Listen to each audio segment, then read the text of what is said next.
people, what they make is public information. Most people don't know that. So I literally researched, and I'm like, this is a 7-figure business. They can afford my damn price. I'm going to keep, and just being, 10 toes down on, I'm not going to go lower. I'm going to follow up. I'm good at what I do, and just keep being everywhere they are. So all my clients have been either referrals, or I'm always top of mind, sound, and body. I'm not somebody you're going to forget. I'm not being in the crowd like, Richard, I saw you had a birthday. You look great. Your wife, how's she doing? Just making people feel good. Because social media, one thing about social media, when you want somebody to run your account, because that's what I do essentially, is like run your social media, create videos. You want people to remember your brand the way you feel about your brand. And when people feel that with meeting you, they're going to know that you're going to take care of their business.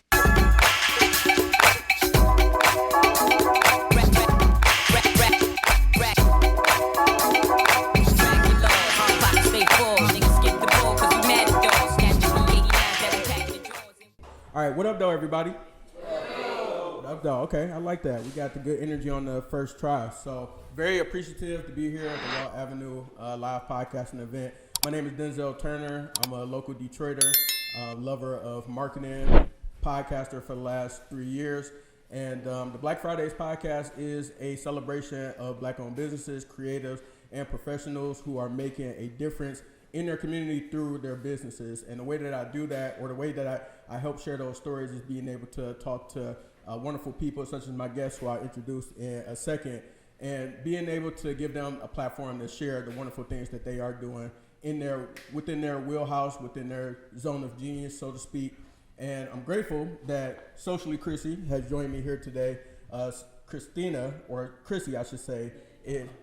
Don't call You said don't call you Chrissy, or don't call you Christina? Don't call me Christina. Gotcha. All right. So Chrissy, Chrissy is a mompreneur, as the shirt says. She is also a wonderful video and visual creative here, born and raised in the city of Detroit, and doing some amazing things to broadcast the realism behind being a mom, being an entrepreneur, being a digital creative, and then being able to use that and then show it in some dope visuals. So if everybody could just give a round of applause for my guest, Socially Chrissy.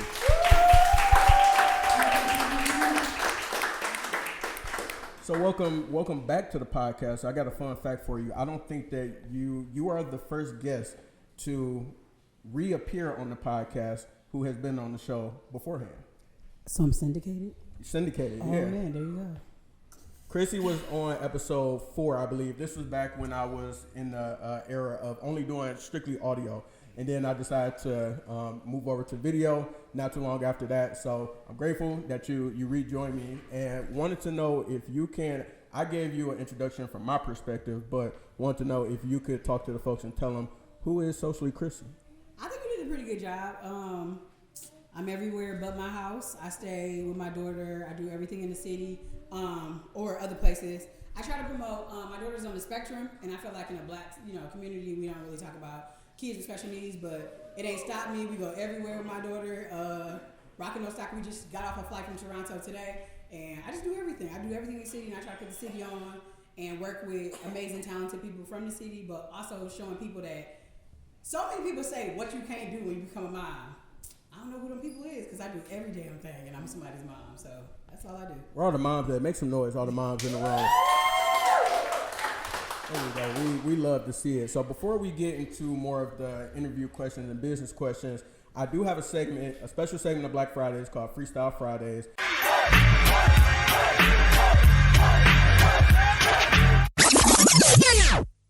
And so it's a random assortment of questions, usually to my guests. But because I was in a courteous mood today, I come bearing gifts. So I have some gifts from a few different Black-owned businesses that I've either been on the show or are affiliated with the show. And I'm going to ask y'all some questions to give y'all opportunity to win those. That's cool? That's cool. Cool. All right, let's do it. So when was the Black Fridays podcast created? Don't think too hard about it. Just give me a year. 2020. Perfect. All right, come on up. Come on up, do some quick math. There you go, brother. Oh, that was sweet. For sure. So that's a flip stick, Shark Tank, Black-owned creator created those, perfect for social media and making some new content. So I believe you had one for the people too. What year did Apple allow podcasts? Like,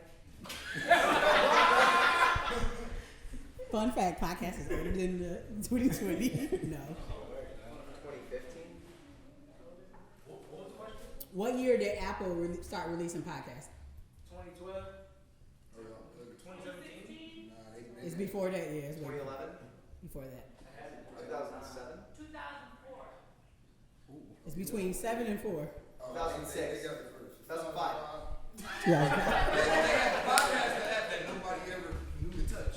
Yeah, they said that 2003 they had a podcast that nobody touched. 2005 they released their first podcast. So that's a T-shirt from The Connection, who is a black-owned nonprofit doing some great work with middle school students. So also, let me see what else I got for y'all.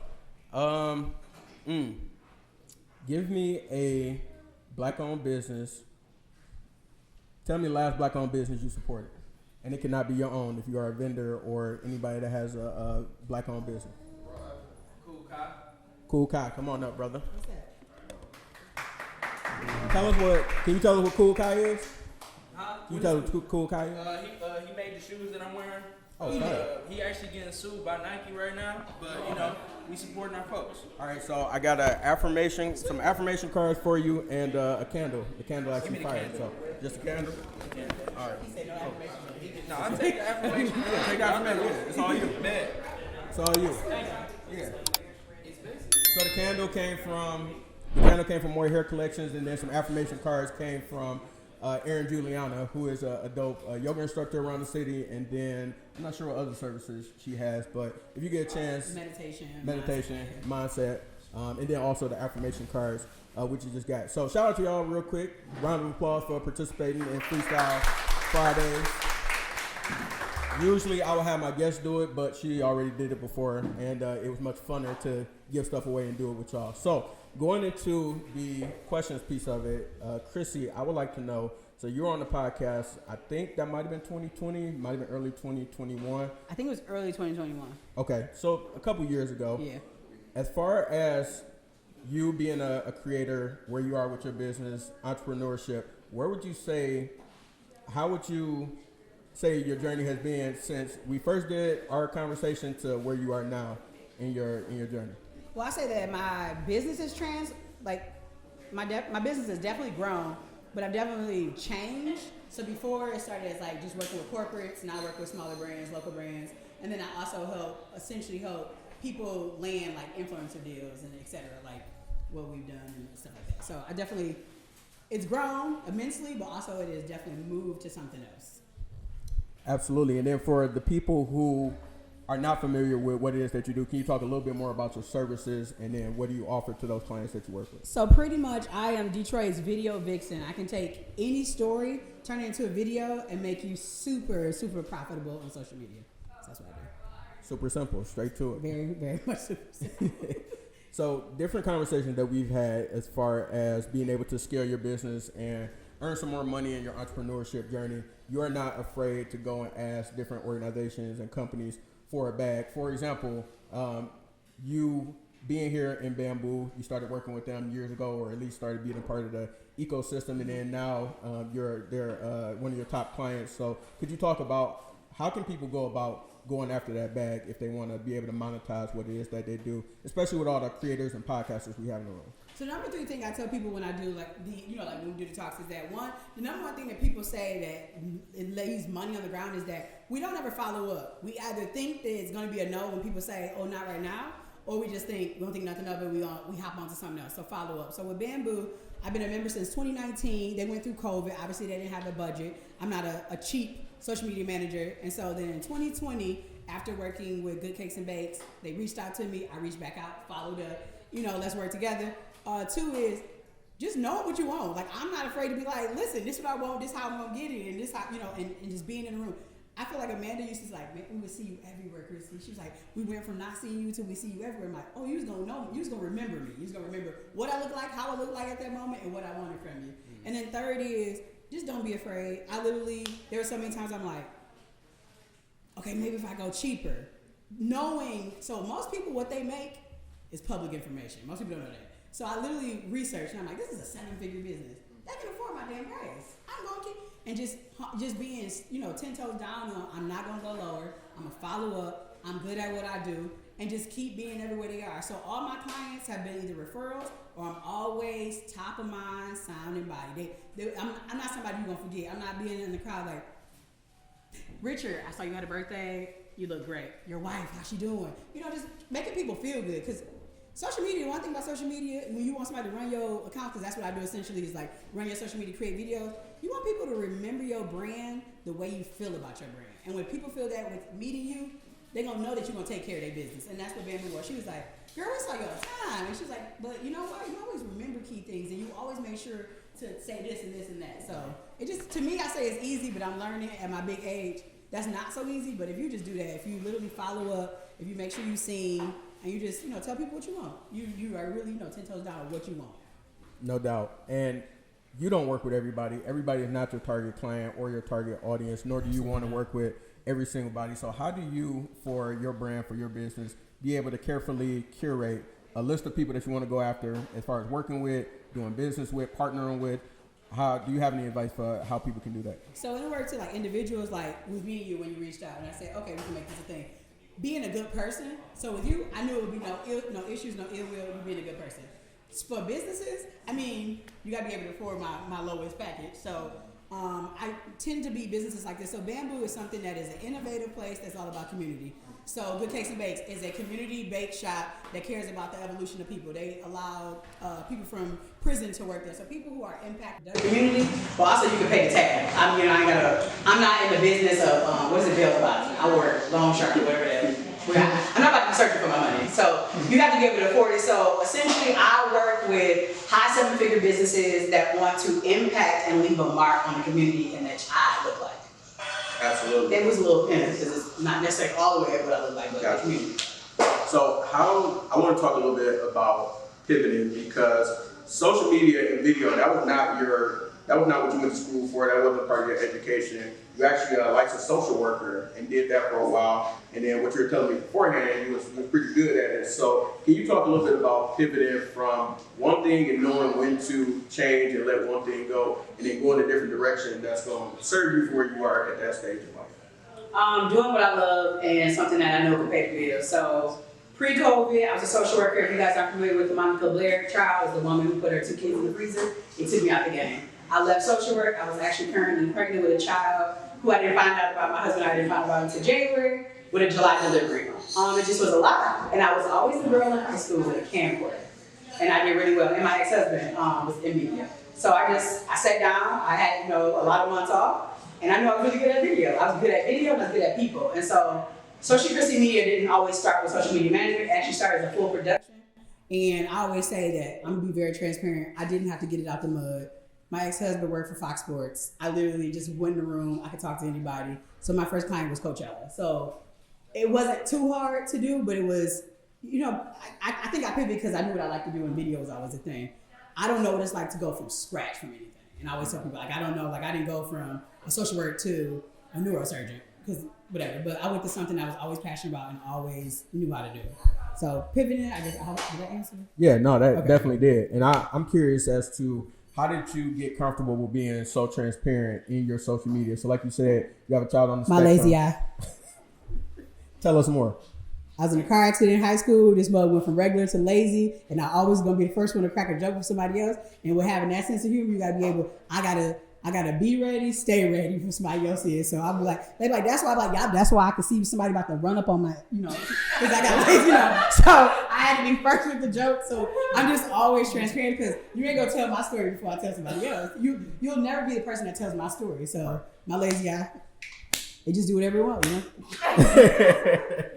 And why is it important to tell your story? Because depending on what you're building or what you're creating, that may not always come through on the other end to people who are paying attention to your brand. So why is it important for people to dig more into their personal story and then utilize that with their marketing, brand, and all that good stuff? Because people buy into people. People don't buy an item nobody. If I tomorrow sold a shirt that said mompreneur, if they weren't bought into my story, that I literally tell, welcome to the day in the life of a Detroit mom who don't know what the hell she's doing, but here we go.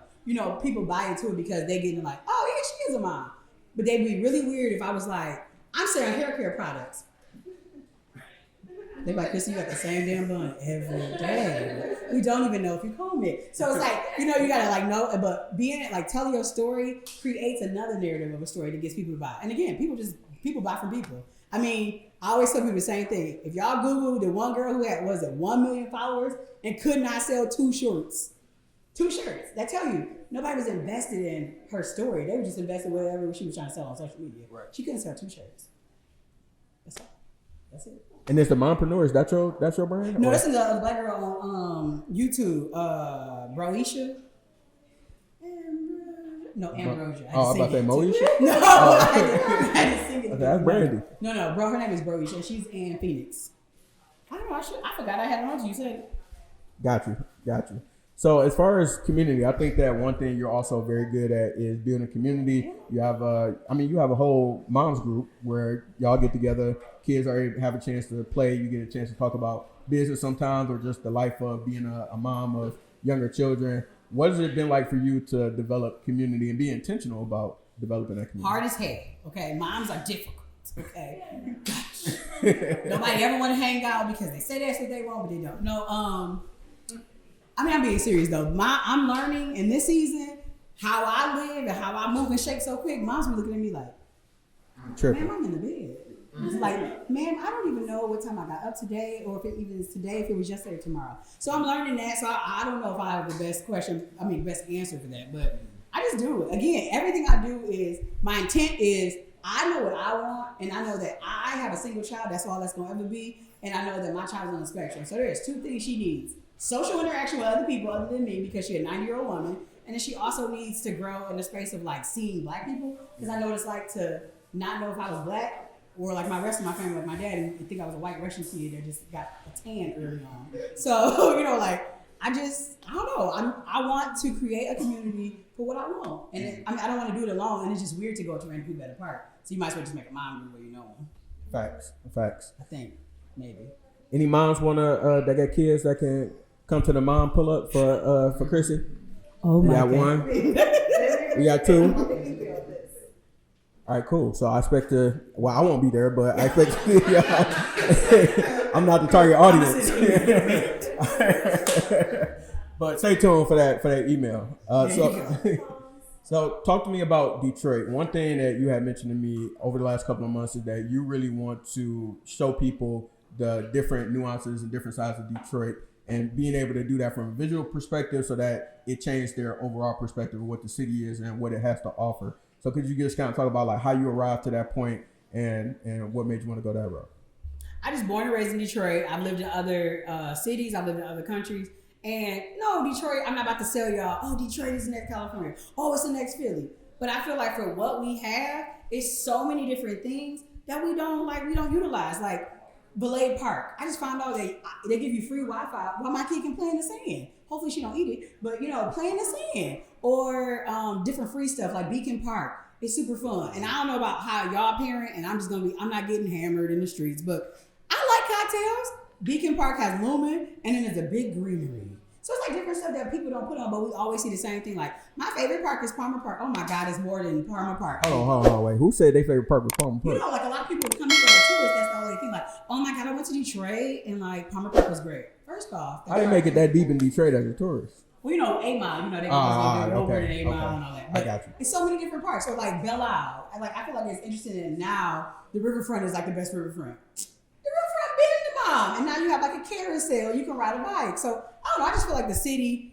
People sleep on our city. No, again, I'm not about to sell y'all and tell y'all it's a Philly. I'm not about to tell y'all, but for the city that we live in, I think it's lit. And I'm about to romanticize the shit out of it. I'm gonna make y'all think that I live in New York with all my vlogs. You're like, what?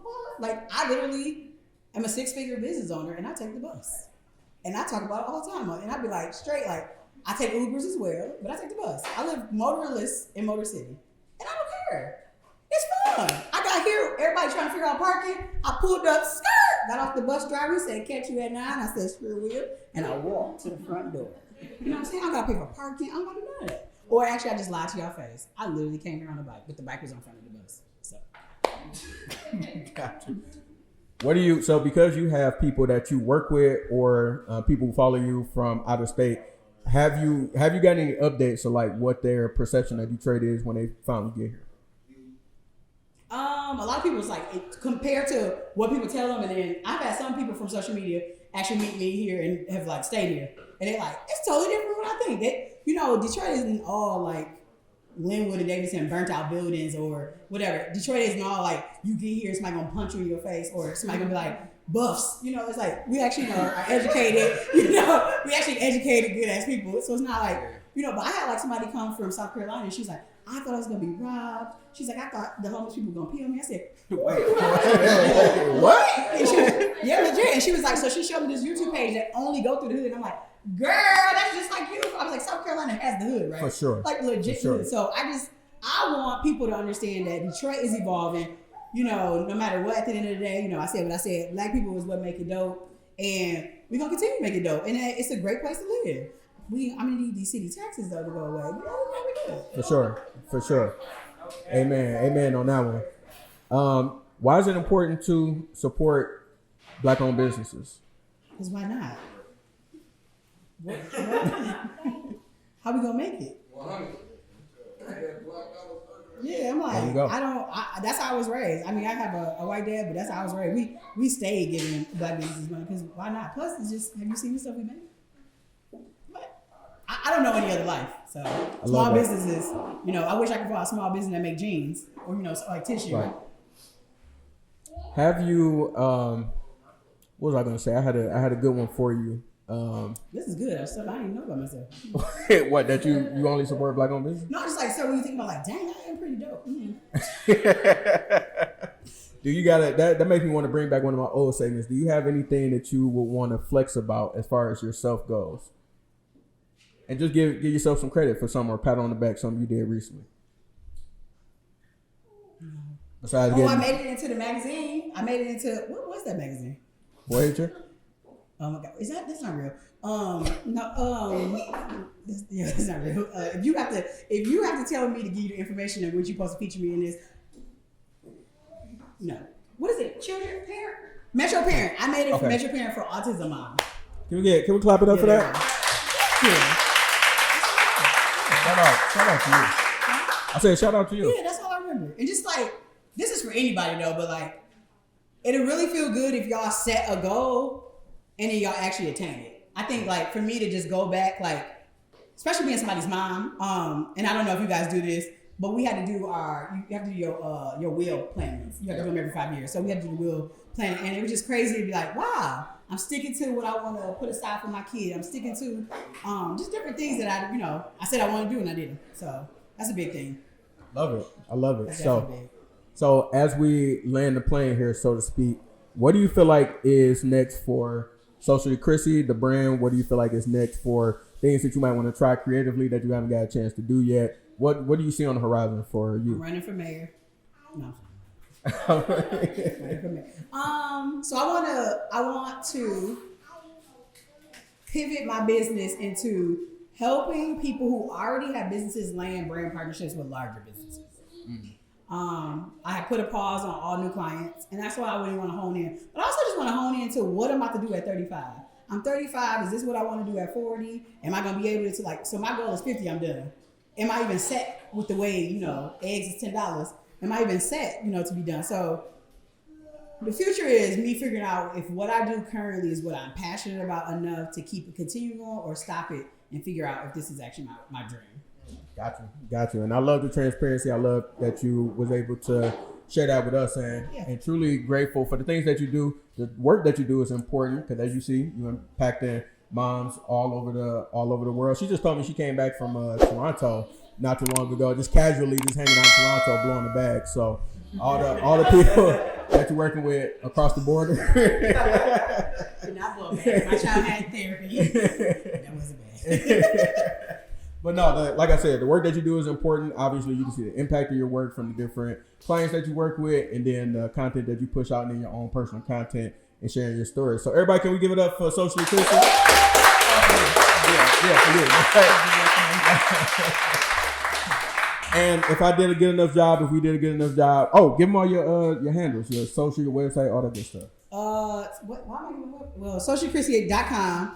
My handles are Socially Chrissy on Instagram, TikTok, and LinkedIn. I don't know if y'all be on LinkedIn. Oh, also, that's a fun fact. If y'all want to make money, Y'all should be on LinkedIn. Oh, that was random as hell. Stay woke, don't sleep. There you go. If I did a good enough job, please follow me at Denzel Turner, DENZELL Turner, and then also Black Fridays Podcast at Black Fridays Podcast on Instagram. You can go to the website www.blackfridayspod.com, and then also all major streaming platforms. Black Fridays Podcast. Please check it out. I'll be around for a little bit, so happy to connect and looking forward to tapping in with everybody. So I appreciate y'all. That's my time. Thank you.